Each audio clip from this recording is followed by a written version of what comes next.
और हिंदुत्व की बात आए, सनातन की बात आए तो अपना सर्वस्व निछावर करो, बहुत जरूरी है। सत्यनारायण की कथा कालांतर में वरना, अभी तो हम सत्यनारायण की और भागवत की कथा कर लेते हैं, पर कई जगह ऐसे हैं जहां उपद्रव मचता है, कथाएं नहीं होने देती, लोग कथाएं नहीं होने देते। कालांतर में अगर अभी हम आप नहीं जागे तो मात्र 20 वर्ष में प्रत्येक हिंदुओं को सत्यनारायण की कथा करवाने के लिए डीएम से परमिशन लेनी पड़ेगी। अभी नहीं जागे तो कालांतर में केवल सत्यनारायण की कथा के लिए आपको परमिशन लेनी पड़ेगी। इसलिए हम प्रार्थना करेंगे कम से कम आप अपने पुत्र को, अपनी पुत्री को रामायण पढ़वाओ, गीता पढ़वाओ। और मैं निवेदन करूं, अगर भारत शासन हमारी बात सुन रही हो, अगर भारत शासन हमारी बात सुन रही हो तो मैं निवेदन करूं, कृपया करके पाठ्यक्रम में रामायण और गीता की पढ़ाई शुरू की जाए। इस वीडियो को मैं निवेदन करूंगा काट करके ये शासन तक हमारी बात जरूर पहुंचाई जाए, क्योंकि आप अगर अपने बालक को, हम कहते हैं भारत को अगर विश्व गुरु बनाना है, देश को सुरक्षित रखना है, देश में अगर आनंद चाहिए तो राम जैसा बेटा चाहिए, और राम जैसा बेटा बनाना है तो अकबर महान है ये कहला करके, पढ़वा करके बेटा महान नहीं बनेगा, ना राम बनेगा। रामायण और गीता से ही राम के भाव उत्पन्न होंगे। हमें बुराई नहीं, अकबर के पाठ से हमें कोई बुराई नहीं, अकबर महान था या नहीं हमें इससे कोई बुराई, हमारे राम महान थे, हैं और रहेंगे, बस ये बात है। हमें बुराई नहीं है किसी से नहीं, हम किसी धर्म के कट्टरवादी भी नहीं हैं, बस अपने धर्म के आदी हैं, किसी धर्म के कट्टरवादी भी नहीं। सबके भगवान को हमारा प्रणाम, यथोचित प्रणाम, वंदन, नमन, पर अपने राम को नहीं छोड़ेंगे, ये तय है। जिसके जो जैसे भगवान हो हमें कोई दिक्कत नहीं, हमारा प्रणाम है। और आप पूछो कि आप प्रणाम क्यों कर रहे हैं, क्योंकि हमें तो सबके भगवान में अपना राम नजर आ रहा है, बस हो गया। हमें सबके भगवान में अपना राम नजर, तुम्हें नहीं आ रहा तो तुम अपने भगवान को खोद के फेंक दो, हमें तो आपके भगवान में राम नजर आ रहा है, हमारी अपनी मजबूरी है। और भारत 1947 में आजाद हो गया था, आजाद हिंदुस्तान के आजाद नागरिक की विचारधारा आजादी की स्वतंत्रता है। मैं प्रार्थना करूं भारत शासन से, अगर मेरी बात शिक्षा मंत्री और भारत के केंद्रीय शिक्षा मंत्री अगर सुने तो प्लीज आई रिक्वेस्ट यू, मेरी प्रार्थना है आप अपने पाठ्यक्रम में कृपा करके रामायण और गीता जरूर जोड़िए। रामायण गीता, अब आप पूछेंगे कि इससे फायदा क्या है, अगर आपने अपने पाठ्यक्रम में रामायण और गीता जोड़ दी, रामायण और गीता जोड़ दी, मुझे विश्वास है हमारा जब विद्यार्थी, हमारे देश का विद्यार्थी, हमारे देश का भविष्य युवा जब रामायण पढ़ेगा, राम के चरित्र को पढ़ेगा, राम के चरित्र में आया प्रात काल उठ कई रघुनाथा, मात पिता गुरु नाभई माथा, राम जी प्रातः काल उठ करके माता पिता को प्रणाम करते, वो पढ़ेंगे तो जीवन में अपनाएंगे, वो अपनाएंगे तो माता पिता जो दर बदर घूम रहे, जो वृद्धाश्रम भारत में बढ़ते जा रहे, उन पर रोक लग जाएगी। और वर्तमान में देश के लिए जहर है लव जिहाद। देश को अगर बचाना है तो रामायण और गीता जरूर पढ़ाओ, मेरी प्रार्थना है, निवेदन है। हमें किसी से कोई बुराई नहीं है, लेकिन मैं निवेदन करूं, ना भावनाओं से, ना भावनाओं से, न झूठे भाषण व गंदे काम से, ना भावनाओं से, न झूठे भाषण व गंदे काम से देश चलेगा तो गीता और रामायण से। देश को चलाना है तो गीता और रामायण की आवश्यकता है। पाठ्यक्रम में गीता जरूर जोड़ो। और वैसे तो हम तो सबके प्रेम के आदी हैं, क्रोध के नहीं, हम प्रेम के आदी हैं। गर्व से कहो हम हिंदुत्ववादी, कट्टरता के नहीं, हम प्रेम के आदी हैं, पर गर्व से कहते हैं हम हिंदुत्ववादी हैं। नफरत के नहीं, हम प्रेम के आदी हैं, पर गर्व से कहते हैं हम हिंदुत्ववादी। तुम्हारे दुश्मन नहीं, तुम्हारे शत्रु नहीं, तुम्हारे विरोधी नहीं, बस प्रेम के आदि हैं।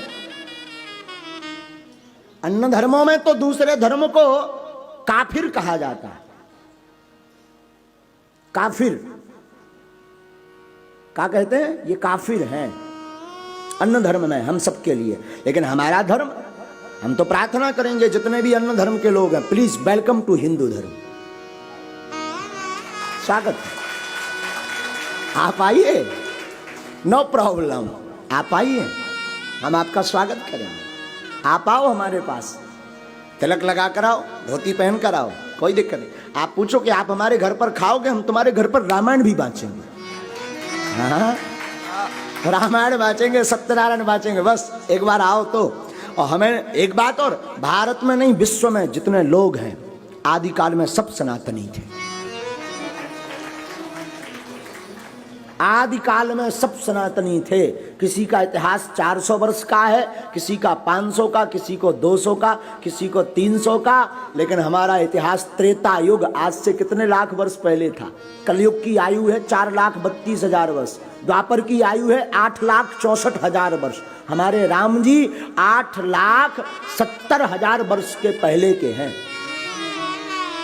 और इसके ज्यादा भी हो सकते हैं, तय नहीं हम कर रहे हैं। द्वापर युग के पहले के हैं, राम जी त्रेता युग के हैं। हाँ? तो इतने हमारे 8,64,000 70,000 वर्ष किसी के धर्म को हुआ, तो इसका मतलब सबसे पहले जितने भी संसार में जीव हैं लोग हैं, वो क्या थे? सनातनी थे। बस वो तो भूल गए हैं, इनको समझाना जरूरी है। वो अपने आप को भूल गए, इसलिए तो हम कथा सुनाते हैं, हम कहते हैं सब सुनो। बड़ी बात तो यह है, बागेश्वर धाम से चारों धर्मों के लोग जुड़े, चारों धर्मों। वो हमको पूछते हैं महाराज कोई दिक्कत नहीं? उनका कोई दिक्कत नहीं, आ जाओ, क्या दिक्कत। अभी भी कहते हैं जो जो आना चाहते हो वेलकम। घर वापसी बहुत जरूरी है। आप सब भूल गए हो अपने आप को, पर असली में तुम्हारे दादाजी भी राम ही थे। हाँ, हम आज बोलते हैं ना, हमारे पिताजी जैसे बागेश्वर धाम है, अपने बाप का घर है ना बागेश्वर धाम। हाँ, तो अपने बाप का घर है बागेश्वर धाम। इन जो भी विश्व में है, इनके बाप का घर भी अयोध्या था। हाँ, लेकिन ठीक है, कोई बात नहीं। लेकिन हम निवेदन करेंगे, हम प्रेम के, हम क्रोध के नहीं, हम प्रेम के आदि हैं, पर गर्व से कहते हैं हम हिंदुत्ववादी हैं।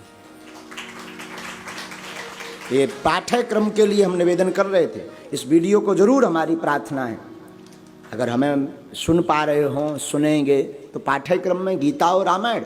अकबर जुड़ सकते तो राम क्यों नहीं जुड़ सकते? अकबर महान हो सकता तो राम महान नहीं हो सकते? हाँ? अकबर भर महान हो सकता तो राम महान नहीं हो सकते? भगवान कृष्ण।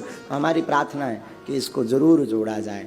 और हम किसी के प्रति नफरत नहीं रखते हैं। कोई ये मत सोचना कि महाराज जी नफरत रखते हैं ना, लेकिन अपना बचाव भी तो जरूरी है। हम किसी को पीटते नहीं है, पर खुद की रक्षा तो करना जरूरी है ना।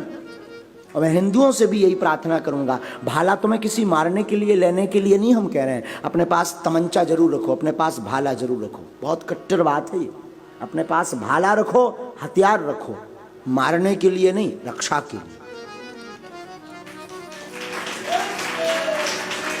मारना नहीं है, हाँ जरूरत लगे तो प्लीज, तुम्हें बाप की सौगंध है। हाँ, अब कोई आप अच्छा मैं प्रार्थना करूं, आपके पिताजी को कोई गाली बके, गंदा बोले कि तुम्हारे पिताजी काल्पनिक है, तुम तो बिना पिताजी के पैदा हो गए, तो अच्छा लगेगा या बुरा? तो हमारे राम हमारे बाप हैं, हमारे राम काल्पनिक कोई कहेगा, हमें अच्छा लगेगा या बुरा? तो ठोको।